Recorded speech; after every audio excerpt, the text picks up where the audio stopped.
विदुरानी के घर में छिलका पाने के लिए, सबको स्मरण है ना, कथा नहीं कहनी है, निवेदन करना है कि 56 भोग, कितनी बड़ी तैयारी दुर्योधन ने अपने महलों में कराई, लेकिन उसका परित्याग करके ठाकुर जी कहां गए हैं, जिसके घर में भोजन भी नहीं है, वो विदुरानी के जाके छिलका आरोग रहे हैं, वो भी फल नहीं।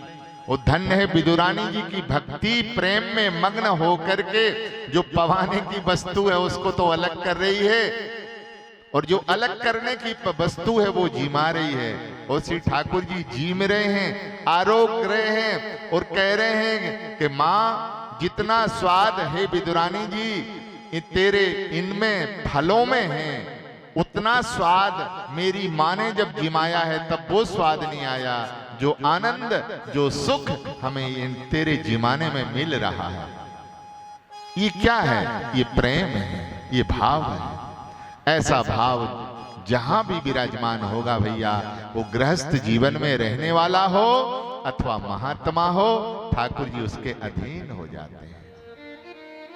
ऐसे कर्मा जी के चरित्र में आया है कि कर्मा जी बिना नहाए धोए ठाकुर जी को जिमाती हैं खिचड़ी, और श्री जगन्नाथ महाप्रभु आरोगने के लिए उनकी कुटिया में, उनके घर में प्रकट होकर के जीमते हैं। एक दिन नहीं, नित्य के।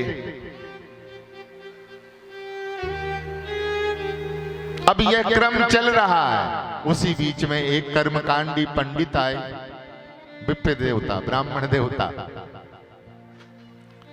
और जब ब्राह्मण देवता ने उनकी क्रिया को देखा कि अरे ये पगली है, बिना नहाए बिना धोए बिना चौका लगाए और वैसे ही ये सिद्ध प्रसाद कर रही है और ये भगवान को भोग जिमा रही है, ये तो बड़ा अपराध कर रही है।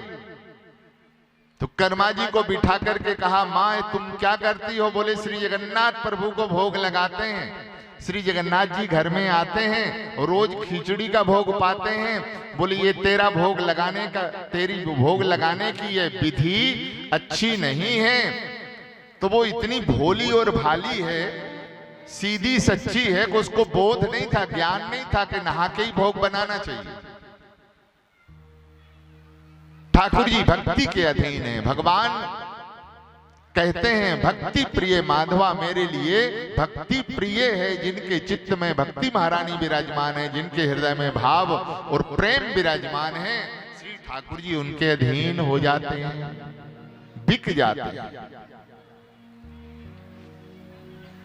तो भोलापन के कारण से कर्मा जी को बोध भी नहीं है इस चीज का कि बिना नहाए भी भोग लगाना चाहिए, नहा के ही भोग लगाना चाहिए, विधि का कोई मालूम नहीं है। तब पंडित जी ने समझाया, माँ ऐसे नहीं करते हैं, पहले स्नान करके आओ, फिर कुआं से सुंदर कलश को अमनिया करके जल भरो, अब जल भर करके लाओ, फिर बढ़िया उसके पहले तुम चौका को तैयार करो और शुद्ध अंगीठी तैयार करके फिर तुम अपना खिचड़ी बनाओ, सिद्ध करो। वो जब अमनिया तैयार हो जाए उसको ठंडा करके शीतल करके भोग लगाओ। अब आप विचार करिए, कहां तो बिचारी बिस्तर छोड़ करके बिना नहाए और 8 बजे ठाकुर जी को जिमाने के लिए खिचड़ी तैयार करती है बिना नहाए धोए, और कहां जब वैदिक विधि के द्वारा भोग बनाएगी, स्नान करेगी, ये सारी क्रिया दैन्य क्रिया करने में, झाड़ा बुहारी करने में, चौका चूल्हा तैयार करने में, तो उसको 11 बजेंगे कि नहीं बजेंगे? तो होते करते पूरा समय हो गया, 11:30 बज गए, अब खिचड़ी तैयार हुई। यही समय तो खिचड़ी पाने का और वही समय मंदिर में श्री ठाकुर जी के भोग पाने का। तो वहां ठाकुर श्री जगन्नाथ प्रभु के चरणों का ध्यान किया। श्री जगन्नाथ महाप्रभु आए और आकर के भोग आरोगने लगे।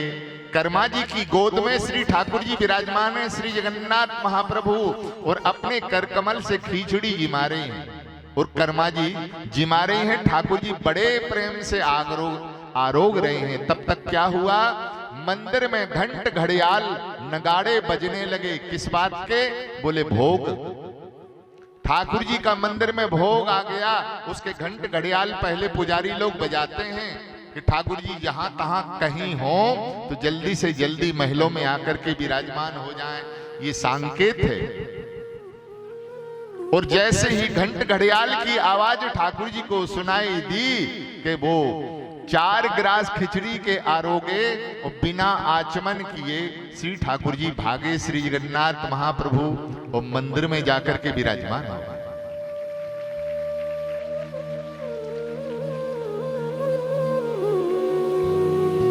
भैया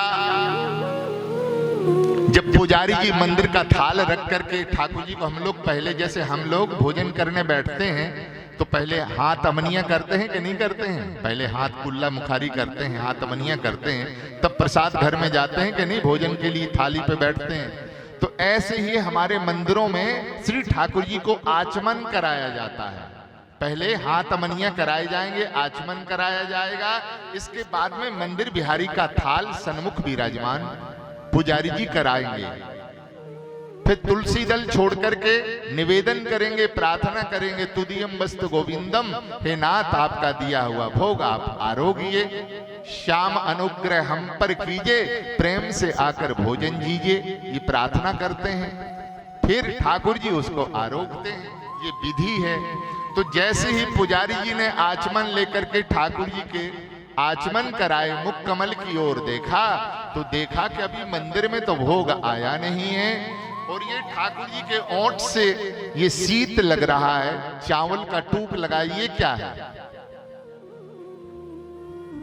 भैया हम निवेदन करें, उस समय पुजारियों के हृदय इतने पवित्र होते कि सीधे सीधे श्री ठाकुर जी से वार्तालाप होते।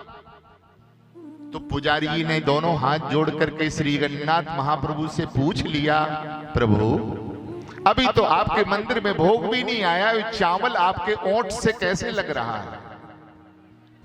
तब सच्ची सच्ची बात श्री ठाकुर जी ने पुजारी जी से निवेदन की, देखो मेरी एक भक्तानी कर्मा जी रहती हैं, सुबह रोज हमें प्रेम में डूब करके खिचड़ी का भोग जिमाती हैं, हम उसके घर में खिचड़ी भोग पाने के लिए जाते हैं।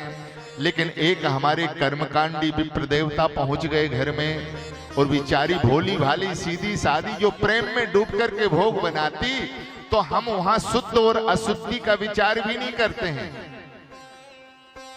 इस कथा से यह सारणी निकालना कि हमें शुद्धि नहीं करनी है, बिना शुद्धि के रहना, ये नहीं, ऐसा अर्थ नहीं है। ये अगर हमारा ऐसा मन हो जाए, हमारा मन इतना उनके रस में डूब जाए, हम प्रेम में डूब जाए कि हमें होश ही ना रहे कि हमने नहाया है या नहीं नहाया है, इतना प्रेम हमारे अंतःकरण में हो, ये उसकी बात है।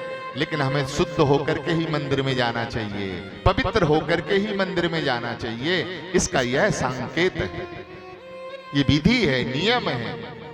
लेकिन अगर